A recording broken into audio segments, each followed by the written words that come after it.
नहीं था कि जिंदगी मुझे ऐसे मोड़ पर ले आएगी जहां से वापसी का कोई रास्ता नहीं होगा और मुझे ना चाहते हुए भी ये सब बर्दाश्त करना पड़ेगा और वो सब करना पड़ेगा जिससे मेरी जान ही निकल जाएगी।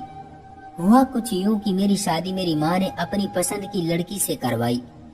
शादी के कुछ दिन बाद ही मैं विदेश चला गया। यूं तो सब कुछ ठीक था, लेकिन कुछ दिनों बाद घर से फोन आने लगे। मैं लगातार फोन आने से तंग आ गया था, क्योंकि अब मेरी पत्नी रोज फोन करके मेरी माँ की शिकायत लगाती कि पड़ोसी से मेरी माँ का चक्कर चल रहा है, कहीं वो हमारे मुंह पर कालक मलकर भाग न जाए। मुझे ये सब सुनकर बहुत अजीब लगता था और अक्सर मैं अपनी पत्नी को ही बुरी तरह से बातें सुना देता था। उधर मेरी माँ भी मुझे रोज फोन करती, लेकिन वो तो अपनी बहू की तारीफों के पुल बांध देती थी, जिसे सुनकर मैं हैरान था। अब मैं अक्सर अपनी पत्नी को डांट देता था और इसी बात पर अब हमारी लड़ाई रहने लगी थी। कई कई दिन वो मुझसे नाराज रहती, लेकिन फिर मैं उसे मना ही लेता था और उसे समझाता था कि मेरी माँ ऐसी नहीं है और उनके खिलाफ मैं कुछ भी नहीं सुन सकता। मेरी बातें सुनकर मेरी पत्नी चुप हो जाती थी।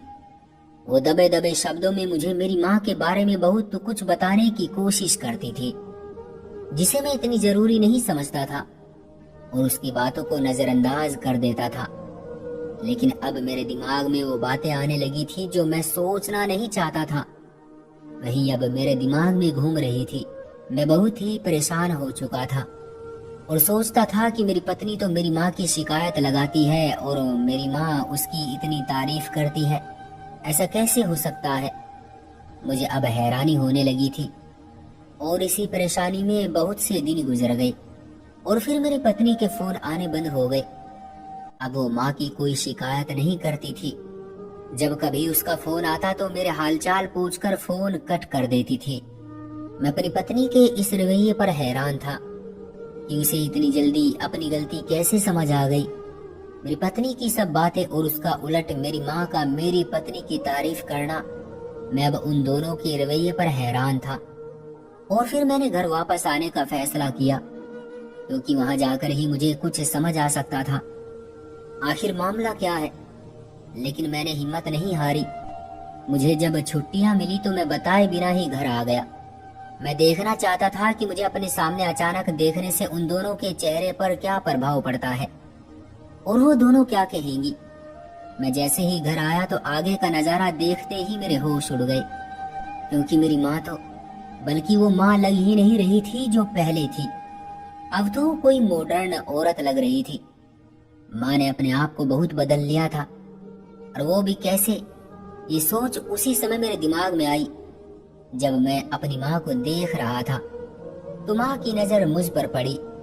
वो घबरा सी गई मुझे ऐसे अपने सामने देखकर और फिर खुद पर काबू पाते हुए हंस पड़ी। मेरी आवाज सुनकर मेरी पत्नी भी आंगन में आ गई और मुझे बेयकीन नजरों से देखने लगी। उसकी खुशी इसके अंग अंग में फूट रही थी। मैंने भी उसे देखकर मुस्कुरा दिया था, क्योंकि मैं उसे काफी दिनों बाद देख रहा था। और फिर यूं ही दिन गुजरते गए। मेरी पत्नी अब मुझे सारी बातें बताने लगी, जिसे सुनकर मैं उसे कहता कि तुम्हारा वहम होगा, मेरी माँ ऐसी नहीं है। मैं अपनी पत्नी से लड़ाई नहीं चाहता था, इसलिए उसे बहुत आराम से समझाने लगा। लेकिन मेरी पत्नी अफसोस से मुझे देखने लगी। अब मैं भी रोज की चिड़ से तंग आ गया था, इसलिए अब मैं हर समय गुस्से में रहने लगा। मेरी पत्नी की बातें मुझे अब बहुत परेशान कर चुकी थी और फिर उसकी बातों में आकर मैं अपनी माँ को बहुत ध्यान से देखने लगा कि क्या बुराई है मेरी माँ में। मुझे अपनी सोच पर अफसोस हुआ, खुद को कोसने लगा और दिमाग से बेकार बातें निकाल दी कि मैं अपनी माँ के बारे में ऐसा बुरा नहीं सोचूंगा।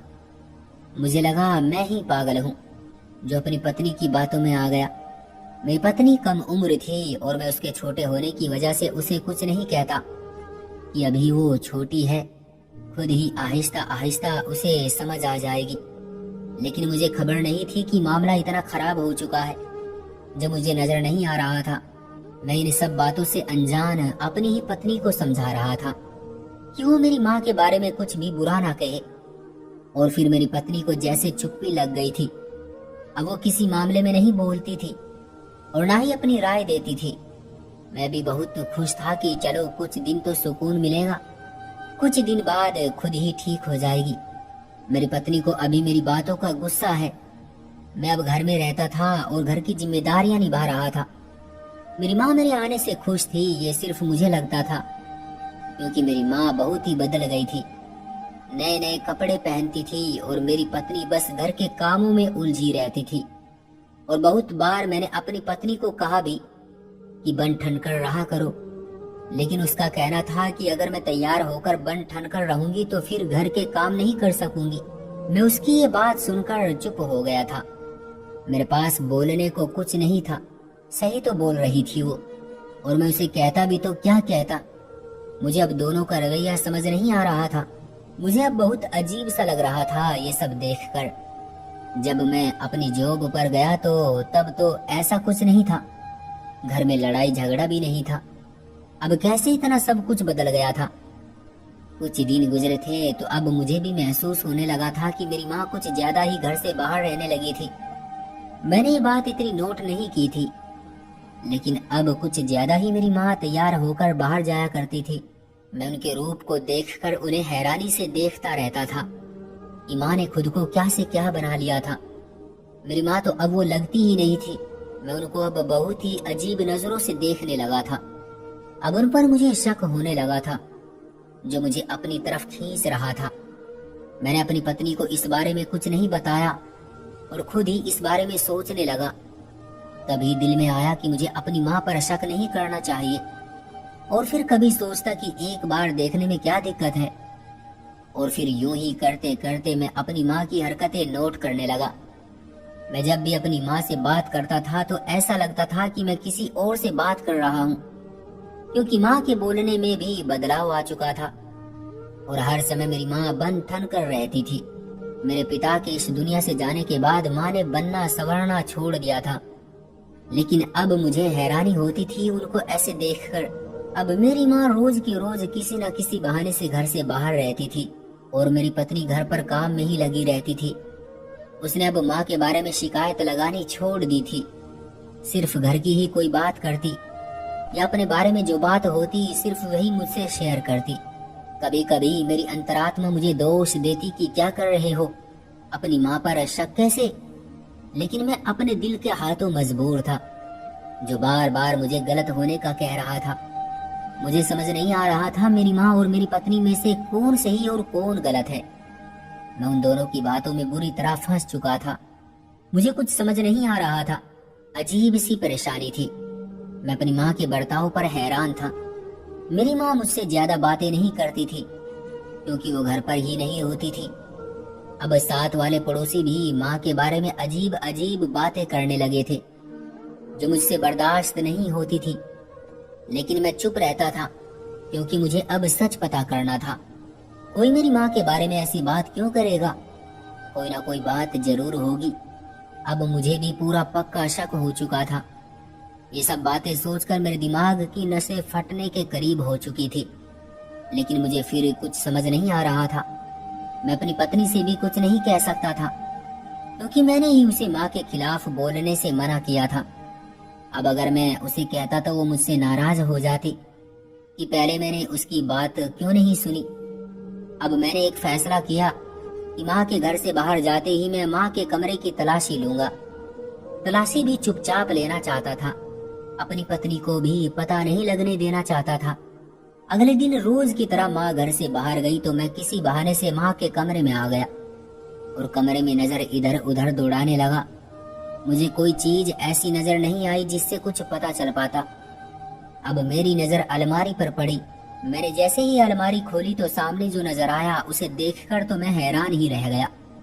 मेरी आंखें फटी की फटी रह गई। अलमारी में बहुत सारे पैसे और जेवरात पड़े हुए थे।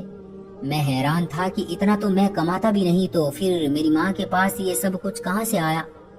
मैं चुपचाप वहां से अपने कमरे में आ गया और सोचने लगा। अब मुझे दाल में कुछ काला लग रहा था, बल्कि पूरी दाल ही काली नजर आ रही थी।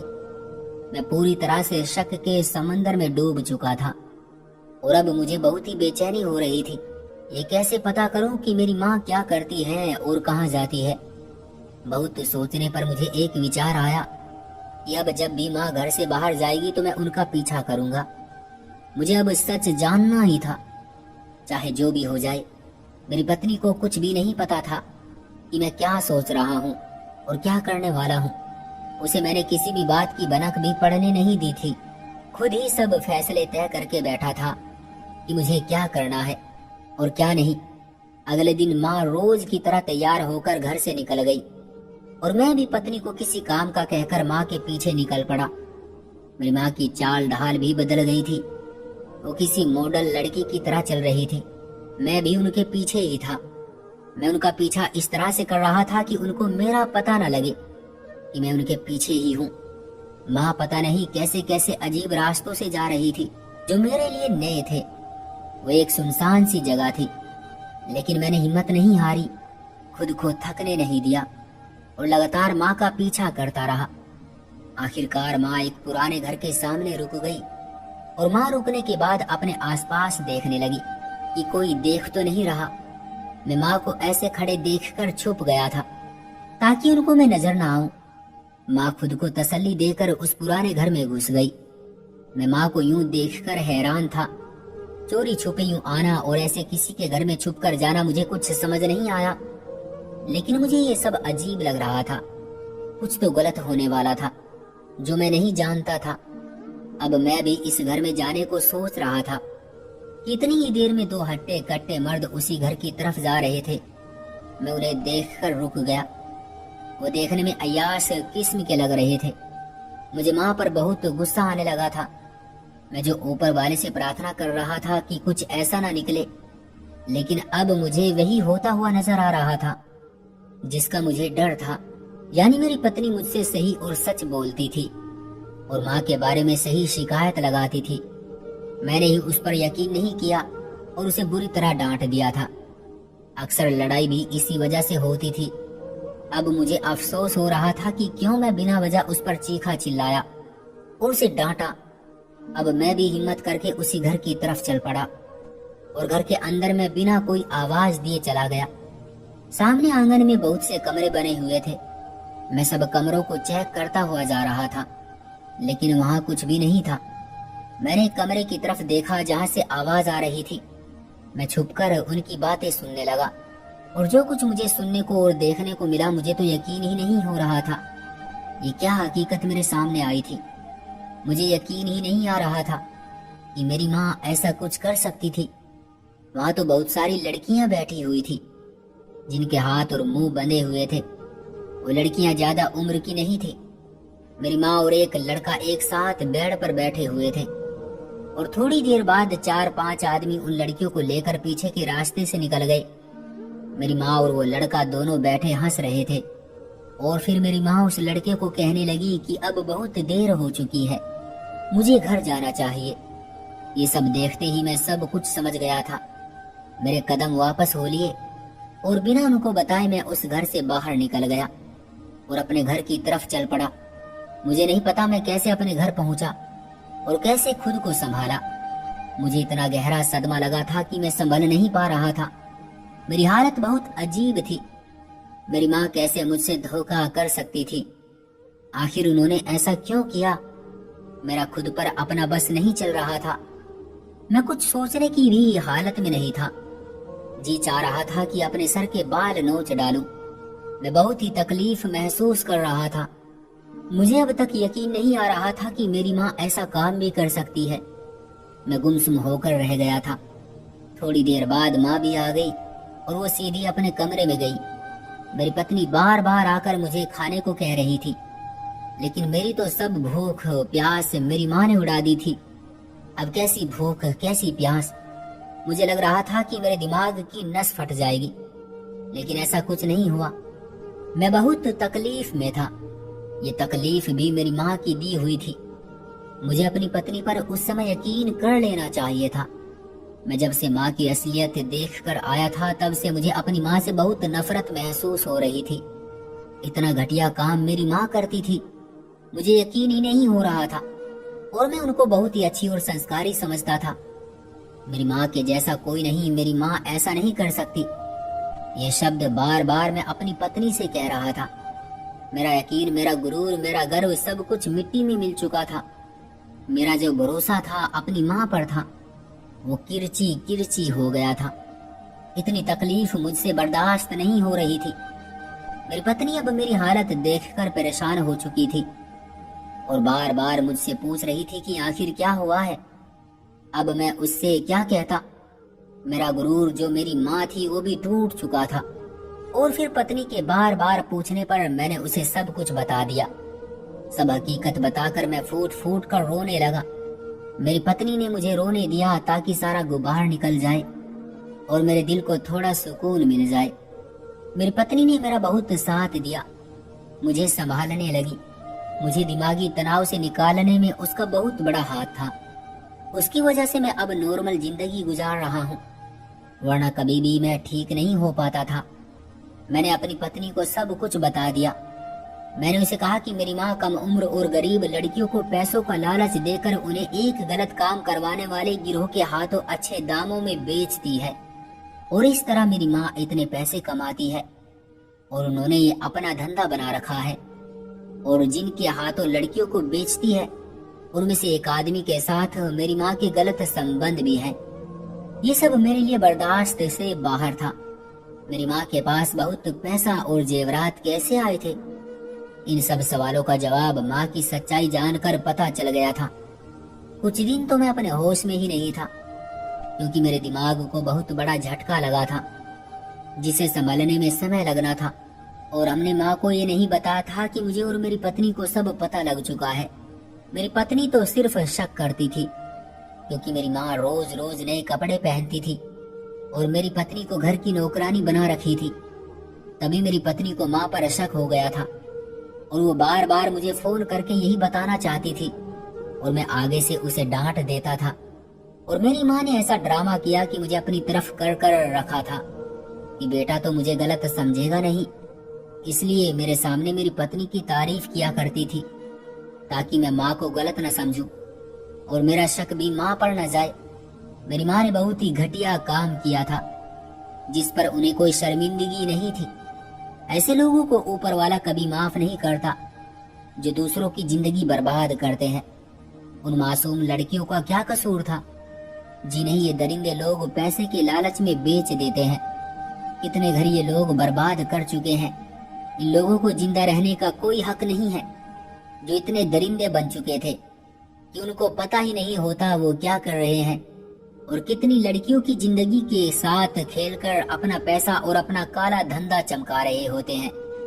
ऐसे लोगों के जज्बात मर चुके होते हैं। ऐसे लोगों को कड़ी से कड़ी सजा मिलनी चाहिए और मैंने सोच लिया था कि मैं इन्हें इनके कर्मों की सजा दिलवा कर रहूंगा। मैंने पुलिस वालों को सब कुछ बता दिया था और उस जगह के बारे में भी बता दिया था जहाँ पर यह गंदा काम किया जाता था और उन मासूम लड़कियों को यहाँ लाकर कैद किया जाता। मैं तो ये सोच सोच कर ही कांप उठा था कि कितनी बेटियों की इज्जत कुचली गई होगी, कितनी माएं जिंदा दफन हो गई होंगी, कितने घर बिखर गए होंगे। ये सोचकर मेरे दिमाग में आते ही मेरा कलेजा मुंह को आने लग जाता था। मैं मर्द होकर ये सब बर्दाश्त नहीं कर पा रहा था और जिन पर ये सब बीता होगा उन पर क्या कयामत गुजरी होगी। और फिर मेरे घर पुलिस आकर मेरी माँ को ले गई। मेरी माँ मुझे हैरान होकर देख रही थी, लेकिन मैंने उन्हें नजरअंदाज कर दिया और पुलिस वालों से कहा कि आप इनको अभी यहाँ से ले जाएं। मेरा इतना कहना था कि मेरी माँ समझ गई कि उनकी हकीकत मेरे सामने खुल चुकी है और फिर वो चीख चीख कर मुझसे माफी मांगने लगी। मैंने बस इतना कहा कि इनको ले जाओ यहाँ से। माँ के जाने के बाद मेरी हिम्मत जवाब दे चुकी थी और मैं शिद्दत से रोने लगा। ये रोना कुछ भी नहीं था, उन लड़कियों की तकलीफ महसूस करना और भी मुश्किल था। मैंने फैसला ठीक किया था क्योंकि मुझे उन बेटियों की तकलीफ का अंदाजा था और मैं इतना जालिम नहीं बन सकता था कि सब जानते हुए भी उन मुजरिमों को खुले आम देखता रहता। इसलिए मुझे ये कदम उठाना पड़ा। बेशक वो मेरी माँ थी, लेकिन एक मुजरिम भी थी। मैं जेल में उनसे मिलने जाया करता था और वो मुझसे नजरें नहीं मिला पाती थी। मुझसे बहुत बार माफी मांग चुकी थी। जब मैं उनसे मिलने जाता तो मेरे आगे हाथ जोड़ने लगती थी। अब वो खुद अपने किए पर पछता रही थी। मैं उनसे यही कहा करता था कि ऊपर वाले से अपने पापों की माफी मांगो, शायद वो आपको माफ कर दे। उन्हें अब शर्मिंदगी थी और कई बार इस बारे में माफी मांग चुकी थी। लोगों की जिंदगियों से खेलना आसान होता है, लेकिन किसी को इज्जत की जिंदगी देना बहुत मुश्किल होता है। इंसान बहुत जल्द ऊपर वाले की पकड़ में आता है। इसीलिए किसी के साथ भी, चाहे कोई छोटा हो या बड़ा हो, किसी के साथ भी बुरा नहीं करना चाहिए, क्योंकि तुम जो करोगे वैसा ही भुगतोगे। अब मैं अपनी पत्नी के साथ एक अच्छी जिंदगी गुजार रहा हूँ, लेकिन मेरी जिंदगी में कमी जरूर है। वो कमी कभी पूरी नहीं हो सकती।